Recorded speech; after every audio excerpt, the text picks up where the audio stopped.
Casting Call, bienvenue sur le podcast de la rédaction de casting.fr qui révèle ta vraie nature. Ici, on va parler casting, témoignages exclusifs, des rencontres avec des professionnels, les clés et les secrets pour devenir un artiste et surtout, en vivre. Casting Call, c'est ton nouveau coach audio qui te permet de poser ton premier pas sur ton chemin de l'éveil et de la réussite. Ose enfin devenir celui dont tu rêves.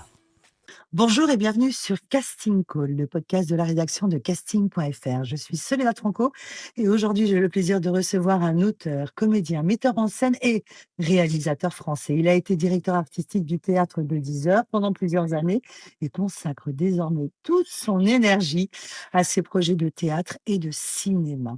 Un véritable coup de cœur. Oui, j'ai eu un véritable coup d'amour et de rire en le découvrant récemment sur scène dans Napo, une référence à Napoléon, symbole d'ambition, de pouvoir et de destinée, selon lui. Il nous racontera pourquoi il a choisi ce sujet, lui qui enfant rêvait d'être policier, symbole d'ordre et d'action, et qui pourtant n'avait aucune ambition artistique à ses débuts. C'est avec Éric Delcourt que nous sommes aujourd'hui pour parler d'enfance, d'ambition et surtout de Napoléon. Bonjour Éric. Bonjour Soledad. Éric Delcourt. La devise de ce podcast est « Ose devenir celui dont tu rêves ». Qu'en est-il pour vous? D'habitude, je tutoie, mais là, je ne sais pas pourquoi je vous vois en cette année. On peut se dire tu, j'ai bien compris l'époque. Qu'en est-il pour toi en cette année 2025? Ose devenir celui dont tu rêves. Cette année 2025 démarre vraiment d'une façon extraordinaire pour moi, puisque je me retrouve propulsé dans un siècle que je ne connais pas. Dirigé par un auteur derrière moi qui m'explique le monde d'aujourd'hui. Tout est à découvrir, tout a changé, pour le meilleur, parfois pour le pire. Mais je suis là justement pour apprendre cette époque et peut-être la redresser. Vous parlez d'Éric Delcourt qui vous met sur scène Tout à fait. à la Comédie de Paris tous les dimanches à 19h. Tout à Mais fait. qu'est-ce qui lui est passé par la tête à ce Éric Delcourt? Je ne sais pas, Soledad, je vais vous l'expliquer. Nous sommes un peu donc sur une interview un peu schizophrénique pour vos spectateurs, puisque personne ne parle à la deuxième personne de quelqu'un qui n'est pas là, alors que c'est même moi qui parle de la personne dont j'interprète. Vous avez capté? Donc, qu'est-ce qui s'est passé dans ma tête? Je suis d'abord un grand fan des Visiteurs. J'aime la comédie. Ah, J'aime la comédie. Et je suis grand fan de Napoléon également. Hein. Il n'y a pas que Louis Sarkozy qui a le monopole de Napoléon. Il y a 2 livres à peu près tous les 3 jours qui sortent sur Napoléon. J'en ai lu énormément. Et j'ai trouvé ça formidable d'avoir ce personnage, cet empereur. On n'a pas eu beaucoup d'empereurs en France. Ce personnage clivant. Et personne n'a jamais ri avec lui. Tous les biopics de Napoléon sont constamment des films qui sont des films noirs, dark. Voilà. Et moi, j'avais envie de m'en amuser. Et je vais vous apprendre quelque chose, chère Soledad. Vous savez que le seul film de comédie sur Napoléon a été interprété par Vladimir Zelensky. Non, il s'appelle pas Vladimir. Non, ça, c'est l'autre. Vladimir, c'est son ennemi. Zelensky, bon, bref. Le type en survêtement qui fait de la télé.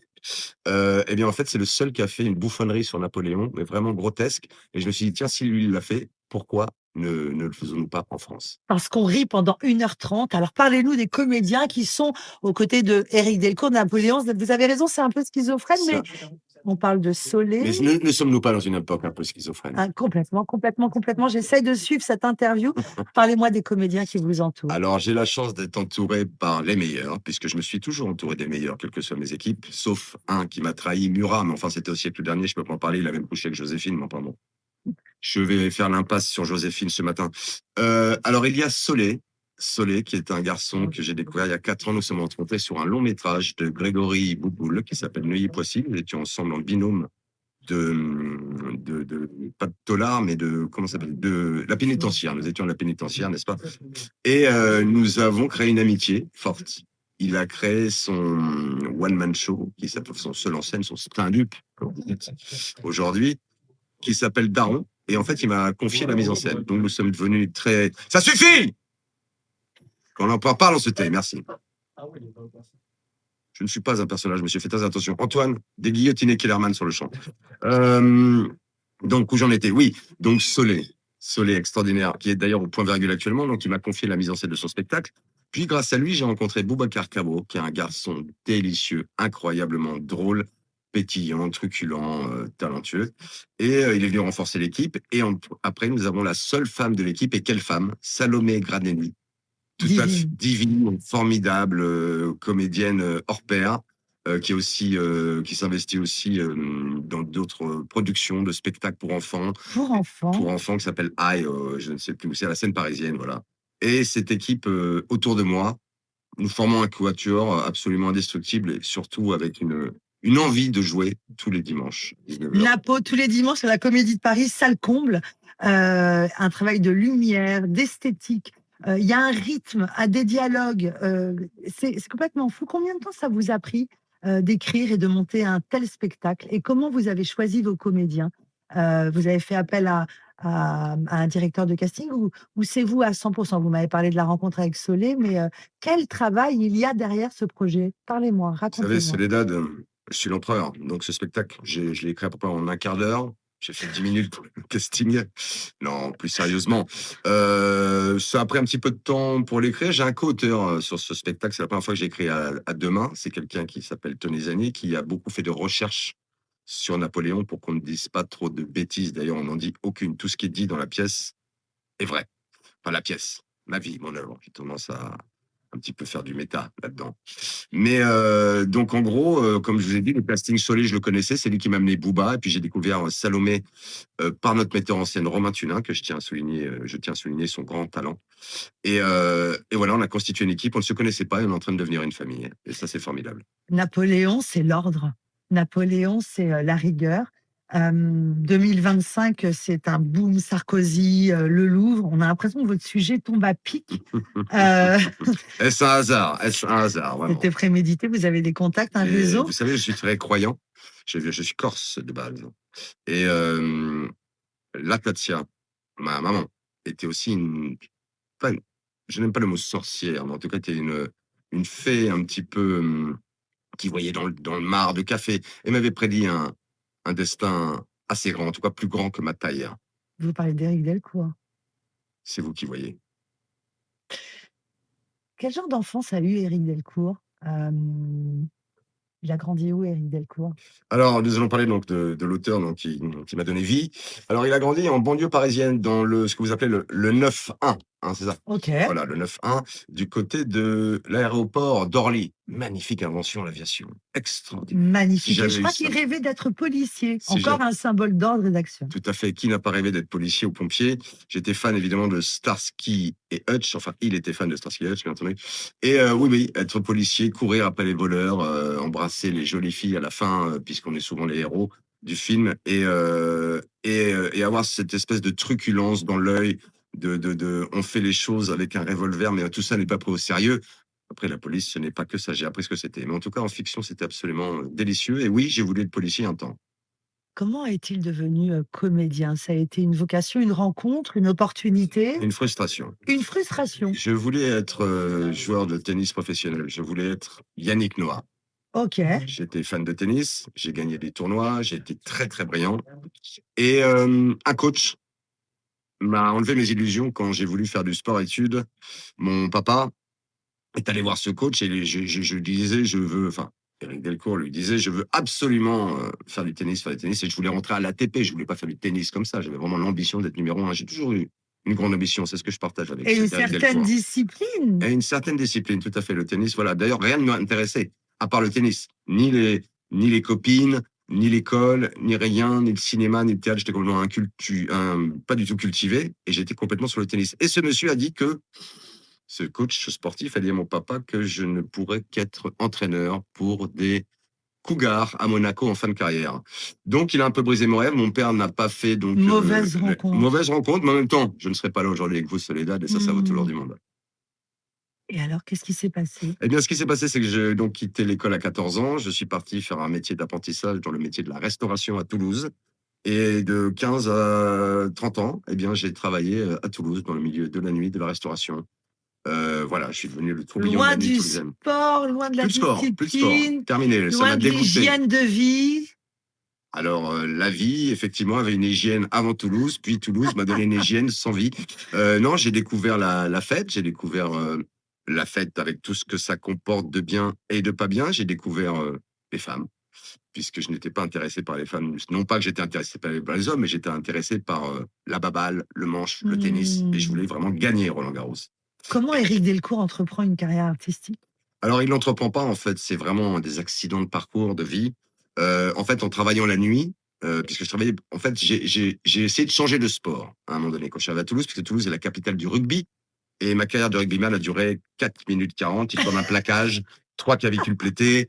J'ai pas le physique, j'ai pas l'endurance, donc j'ai arrêté tout de suite et ensuite, j'ai rencontré donc le milieu de la nuit avec tout ce que les promesses de la nuit qui n'engagent pas le jour, avec que des troublions la nuit. Il y a des gens extraordinaires la nuit qu'on rencontre, enivrés, pas enivrés, qui vous racontent leur vie, mytho, pas mytho. Et je me suis dit, mais c'est merveilleux. En fait, c'est des comédiens la nuit, puisque quand la nuit tombe, on tombe le masque et c'est un autre masque. Il y a beaucoup de gens qui sont sociétés d'une façon qui peuvent être des notables, des banquiers, et puis la nuit venant, l'alcool aidant, eh ben, les gens se transforment dans leurs vices, dans leurs excès, et j'ai trouvé ça formidable. Et j'ai développé un certain sens de la répartie que je ne me connaissais pas, parce que j'étais très timide et très pudique. Et là, étant confronté à des gens de 2 mètres de haut, parce que je travaillais beaucoup avec des rugbyman, j'ai beaucoup monté de restaurants avec des anciens rugbyman du Stade Toulousain qui, à la fin de leur carrière, montaient des restaurants ou des boîtes de nuit, puisque la ville de Toulouse est une ville très festive où on compte un bar tous les 30 mètres. Et du coup, j'ai fait cette carrière-là pendant très longtemps et un ami comédien, enfin qui n'était pas encore comédien, m'a dit: «Mais tu devrais peut-être monter, faire de la comédie à Paris». J'ai dit: «Non, je ne vois pas pourquoi». Et puis il a insisté, on est monté faire une scène ouverte au Field, qui existe encore aujourd'hui, qui maintenant Bien était sûr, au grande Trévise, scène ouverte. grande scène ouverte devant l'Éternel. Et là, on s'est retrouvés, ça devait être en 2002, je crois, 2001, avec des gens comme Élie et Dieudonné. Ah, j'ai dit le mot qu'il ne fallait pas, mais c'est pas grave. Dieudonné. Élie et Dieudonné, il y avait Stéphane Guillon, il y avait Dubos, il y avait Danny Boone, enfin tous, et nous. Mais est-ce qu'Éric Delcourt avait des capacités ou une certaine... Parce que était-il érudit? Parce que vous savez bien que pour être comédien, il faut Autodidacte. autodidacte. Et ensuite, j'ai rattrapé tout un pan de culture que je n'avais pas, puisque j'étais consacré sur le tennis. Et dès que je suis arrivé sur Paris, je suis allé voir toutes les pièces possibles et imaginables. J'ai lu, j'ai découvert le cinéma, je ne regardais rien, vraiment rien. Parce Les qu'on le sketchs. sent sur cette pièce de théâtre Napo, cette culture et cette connaissance, et pas que quand vous êtes en coulisses, enfin, Éric Delcourt, pardon, Je vous en on prie, sent que chère c'est Hélène. un homme de lettres et qu'il a l'air de connaître beaucoup de choses. Donc en Oui, fait, oui, oui, tout à vous fait. êtes monté au fil, et là, qu'est-ce qui s'est passé? Je crois que ça a été une rencontre. On m'a dit Jean-Luc Moreau, c'est Oui, ça? alors tout à fait, j'ai Qui rencontré. est-il? Alors Jean-Luc Moreau est l'un des. Il est encore là d'ailleurs. J'allais dire paix à son âme, mais pas du tout. Jean-Luc, si tu m'écoutes, c'est un spécialiste de la comédie du vaudeville. Et pendant 35 ans, il a fait les beaux jours de tous les spectacles de la Michaudière, voilà, tous les spectacles de comédie étaient faits.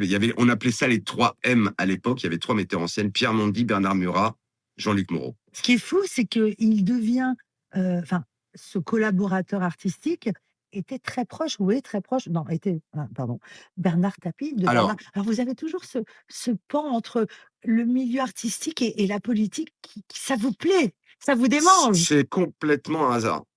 Le J'ai hasard aussi, n'existe pas. peut-être, j'ai aussi écrit, mais ça, je l'ai pas mis dans mon CV, j'ai aussi écrit en sous-main des speeches pour des hommes politiques.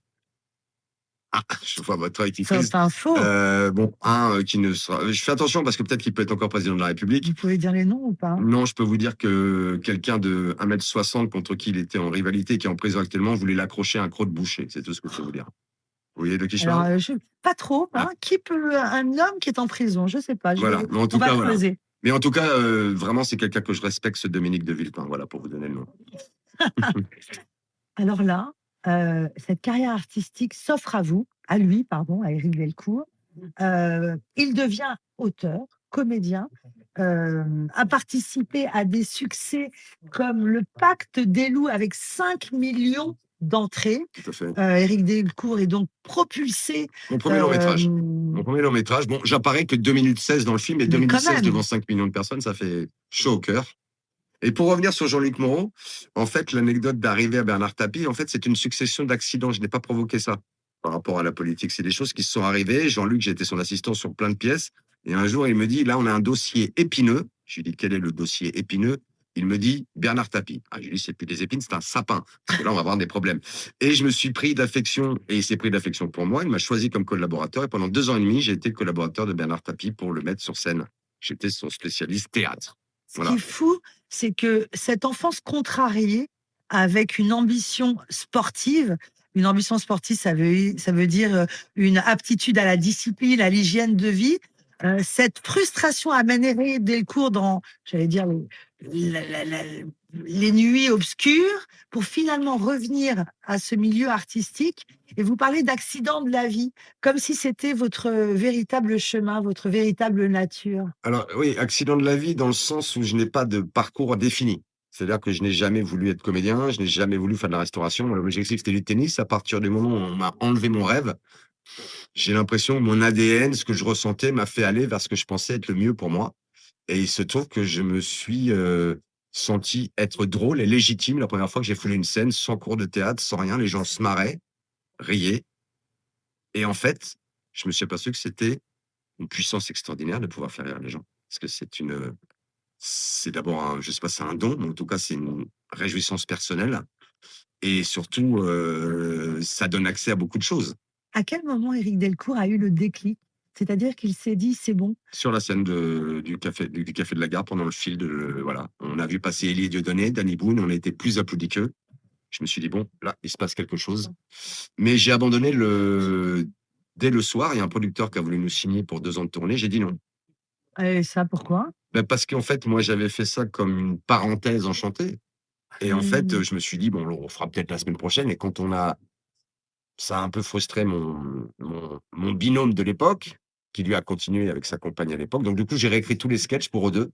Mais je ne me voyais pas répéter la même chose tout le temps. Je ne voulais pas. Pour moi, c'était une expérience personnelle, la Peut-être scène. qu'Éric Delcourt n'imaginait pas qu'on pouvait vivre de ce métier et que c'est vraiment un métier.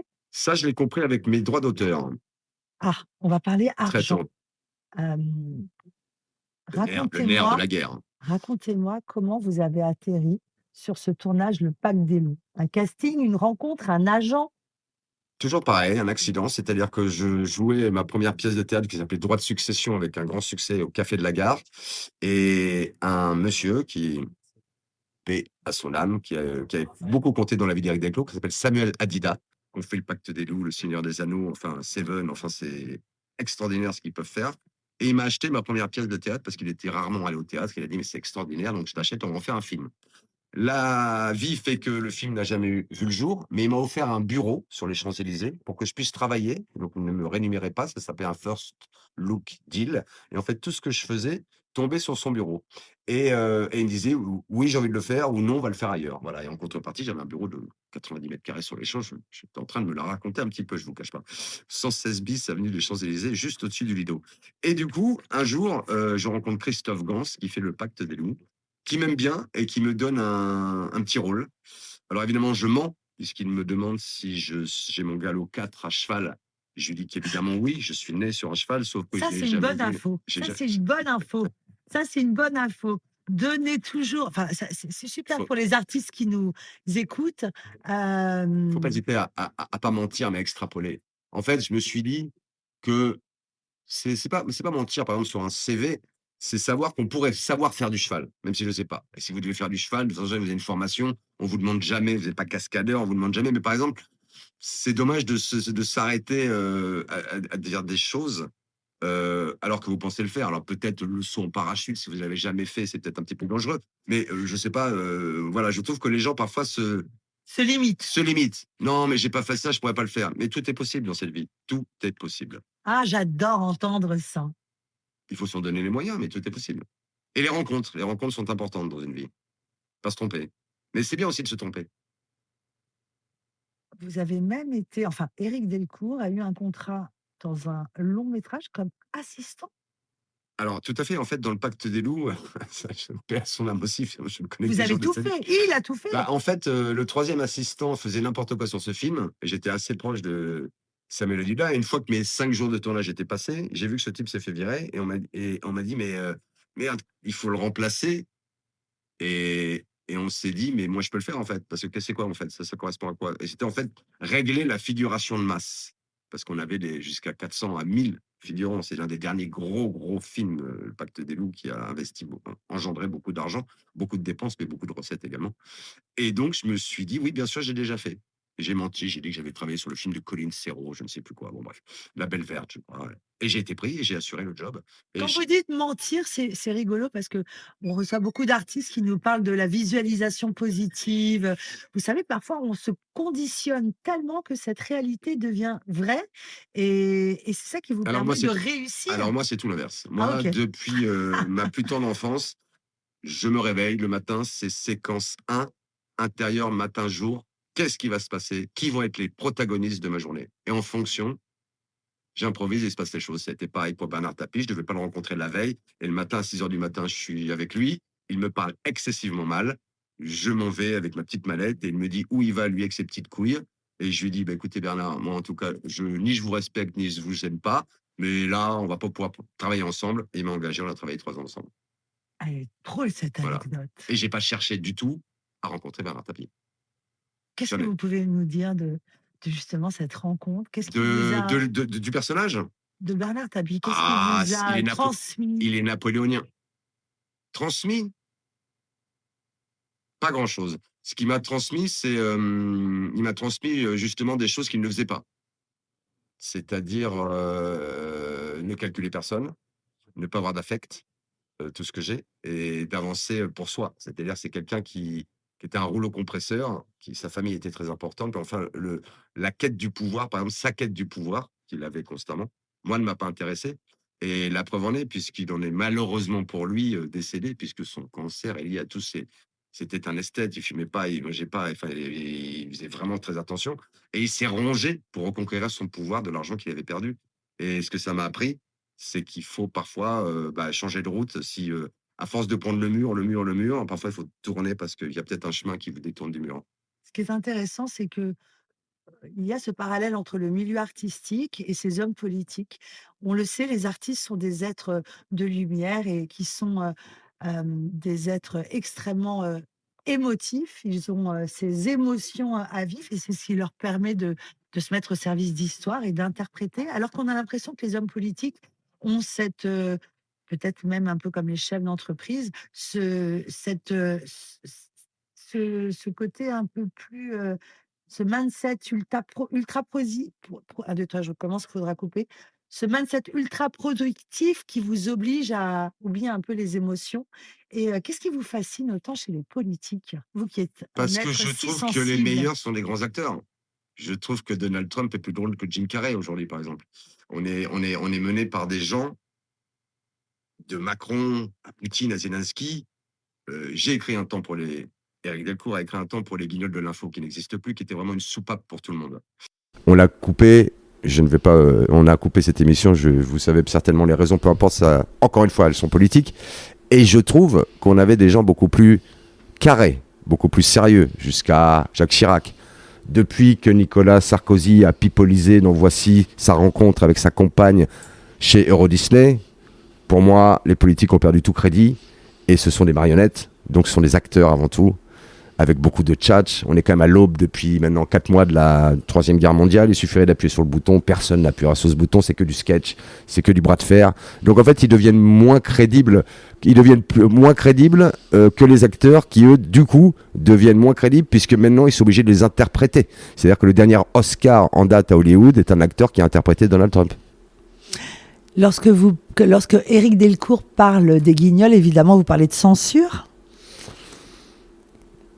Je parle pas de censure, je parle du fait que l'époque a changé, que les médias sociaux sont devenus excessivement importants, et ce qu'on pouvait critiquer avant sous couvert de blagues potaches est devenu extrêmement politique. Tout est politique aujourd'hui. Ma pièce est tout sauf politique. Quand on sort, on me dit on s'est bien marré, mais on me parle de ce Napo. Qui est-il? Qu'est-ce qu'il fait? Est-il de droite? Est-il de gauche? Je reçois beaucoup de DM, d'insultes de gens d'extrême droite, de gens d'extrême gauche.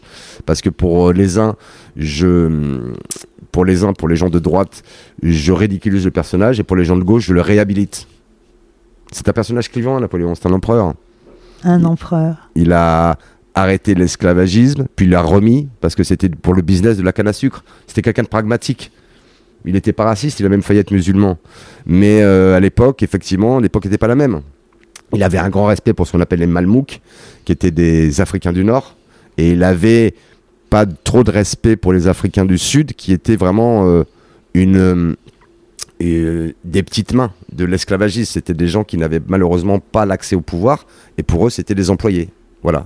Alors c'est drôle. C'est d'ailleurs dans la pièce, pardon, je reviens à la pièce, où il rencontre un personnage qui est Booba, qui est donc dans la vie, je crois qu'il est sénégalais. Et en fait, au début, j'ai beaucoup de réflexions avec lui. En fait, c'est lui qui me fait découvrir l'époque, parce que l'époque a changé. Alors, le jour où on enregistre cet épisode, Le Monde a sorti un sondage et semble-t-il que je ne sais plus combien de Français voteraient aujourd'hui pour Napoléon. Oui, parce qu'en fait, Napoléon, c'est quelqu'un qui ne laisse pas indifférent. Je vous dis, c'est comme vous voyez bien que les plus grands... Regardez bien, il y a même un type, président argentin, qui s'est fait élire et qui, pour aller à la tribune, pour faire son discours, est arrivé avec une tronçonneuse. On n'est pas dans un sketch, là ? Vous voyez, je ne sais pas moi, le général de Gaulle avec une perceuse en train de faire... Enfin non, voilà, l'époque a changé. Je trouve que les gens qui sont plus crédibles aujourd'hui, ce sont certains médias, c'est des gens qui font la tech, et c'est certainement pas les politiques qui, pour moi, ne dirigent rien, à part leur propre scénario. Napo, on va parler d'Éric Delcourt, le comédien, oui. Qui n'était pas du tout... sa destinée ne semblait pas être cette carrière artistique, mais on va parler de son succès, vertigineux parfois, des droits d'auteur de ses pièces qui lui rapportent beaucoup d'argent. Si ça rapporte beaucoup d'argent, ça veut dire beaucoup de succès. Ça veut dire qu'on les dépense aussi, cher Soledad. Qu'en est-il justement du risque quand on est artiste et qu'on rencontre un tel succès, tellement d'argent et qu'on n'est peut-être pas préparé? Alors, je crois que ça dépend de chacun, ça dépend de l'éducation qu'on a eue, de l'entourage. Après, tout le monde peut, comme on dit aujourd'hui, péter les plombs. Voilà. Je pense que quand on fait quelque chose d'artistique, il y a quand même quelque chose de légitime. Quand on est aimé, on a même un devoir d'être exemplaire au niveau des gens qui viennent vous voir, donc qui vous payent, etc. Mais je trouve que l'époque aujourd'hui n'est plus du tout sur les comédiens. Ce qui devient trop facile et ce qui, j'espère, ne gâchera pas la jeunesse, c'est les réseaux sociaux. Sur TikTok, vous montrez vos pieds, vous prenez 22 000 euros en 15 secondes. Quand une caissière de chez Leclerc, j'ai un Leclerc Auchan, un Franprix pour pas qu'on ait d'emmerde, j'ai compris l'époque, gagne 1800 euros. Alors qu'elle pourrait très bien vendre ses pieds aussi. Donc il y a une espèce de décalage. Je trouve qu'aujourd'hui, il y a plus de curseur. Donc, la notoriété, aussi bien d'ailleurs, c'est pas que chez les artistes, je trouve qu'elle est beaucoup plus forte chez les sportifs. Un comédien aujourd'hui, à part 3, gagne beaucoup d'argent. Rien à voir par rapport au salaire de ce jeune faible de Mbappé ou tous ces joueurs qui, à eux seuls, en 15 jours, arrivent à accumuler le PIB du Burundi. En 15 jours. Donc si tous ces gens-là donnaient 20% de leur salaire, déjà on irait bien mieux. Donc la notoriété, elle est faite avec l'argent, mais ça peut être aussi... vous savez, j'ai suivi une émission très très marrante, enfin pas marrante, très intéressante sur les gens qui gagnaient au loto, qui ont suivi psychologique. Je pense qu'on ne prépare pas à ça, donc il faudrait faire suivre les gens qui gagnent beaucoup d'argent, qui ne sont pas nés dans l'argent. Parce qu'effectivement, ça peut faire vriller par faire n'importe quoi dans les deux sens. Hein. Il y en a qui ne veulent pas dépenser un centime de peur de les perdre, et il y en a qui crament tout parce qu'ils ne les ont jamais eus.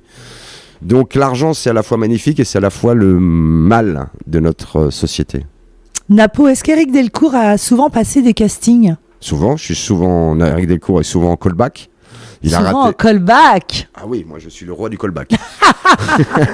J'ai été en callback récemment sur le film la série sur Canal avec Ramsey sur la taxe carbone où je devais jouer Ramsey. Puis Ramsey n'était pas disponible et quand il l'a été, j'ai été évincé à son profit parce qu'il est plus bankable, même si je n'aime pas les mots anglais comme vous le savez. Mais non, Gainsbourg, j'ai raté. Enfin, j'ai pas raté en fait. C'est pas raté, c'est des choix. Vous savez, je dis à tous les comédiens, les gens, j'en ai beaucoup autour de moi. Moi, j'ai la chance d'avoir plusieurs casquettes. Donc, je suis pas assujetti au désir de l'autre. Je me crée mes rôles, j'ai cette chance-là. Mais pour tous mes compatriotes comédiens et comédiennes, c'est compliqué d'aller dans le désir. Surtout pour les femmes, c'est très très complexe pour les femmes. Aujourd'hui, heureusement que vous prenez le pouvoir. Ça fait quand même 60 ans que le cinéma existe. Ça fait 95 ans qu'il est exclusivement produit, écrit, réalisé par des hommes, avec des points de vue d'hommes. Aujourd'hui, il est temps que les femmes fassent leurs films également, mais il ne faut pas non plus faire l'inverse. C'est-à-dire qu'il ne faut pas non plus éliminer l'homme de l'équation du film. Vous voyez ce que je veux dire ? C'est un équilibre à trouver et on est dans cette époque charnière qui me semble absolument intéressante artistiquement. Mais quand il se concerne l'argent, pour revenir à votre question, Je crois qu'on est tous libres, égaux en droit, en tout cas au niveau de l'argent, pas dans la vie, parce que quand vous êtes né éthiopien au fin fond, voilà, cette phrase de Jean-Jacques Rousseau, je la déteste, parce qu'on n'est pas libre, égaux en droit. On n'est pas à Monaco. Quand on est le fils de Gad Elmaleh, de la princesse de Monaco, on n'est pas le même type qui est le 8e enfant d'une fratrie éthiopienne au fin fond de la forêt. Enfin voilà, là, je caricature un peu, mais par contre, par rapport à l'argent, je crois que ça vient beaucoup de l'éducation, de notre entourage. L'entourage est très important, surtout dans notre métier. On peut faire dans leur métier, on peut faire des mauvais choix. Même pour le sport, c'est plus encadré parce qu'il y a plus d'argent. Mais je trouve honteux les tarifs des sportifs aujourd'hui. L'entourage et l'enfance aussi. L'entourage et l'enfance, mais j'ai envie de dire qu'on ne choisit pas sa famille. Donc l'enfance peut être parfois chaotique et on peut la rectifier par l'entourage. Et à l'inverse, on peut avoir une enfance très heureuse. Et pour s'en extraire, pour faire le voyou chez les bourgeois, par exemple, on va aller s'encanailler pour faire d'autres choses qui ne correspondent pas à notre chemin de vie qui était prévu au départ. On a parlé casting. C'est à votre tour de préparer un casting parce que vous êtes sur un gros projet. Alors là, tout le monde va vous écrire. Amis comédiens, comédiennes. Tout à fait. Sachez que Éric Delcourt produit... Alors je ne produis pas, je réalise. C'est réalise, produit, pardon. Je ne produis pas encore. Ça viendra. Un long métrage. Est-ce qu'on peut avoir quelques infos ? Oui, alors c'est un peu chaud, donc je peux en parler sous couvert de mes producteurs qui vont me tomber dessus parce que je ne dois pas vraiment en parler, mais je vais en parler un peu parce que vous êtes tellement délicieuse, Soledad. Donc en fait, c'est un film qui s'appelle Slow Fast, que nous travaillons depuis maintenant 4-5 ans avec le même co-auteur avec qui j'ai écrit Napo.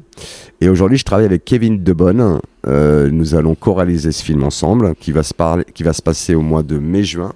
Ça se passe sur la région marseillaise. C'est un film qui plaît énormément. C'est un film que j'espère populaire et le plus large possible.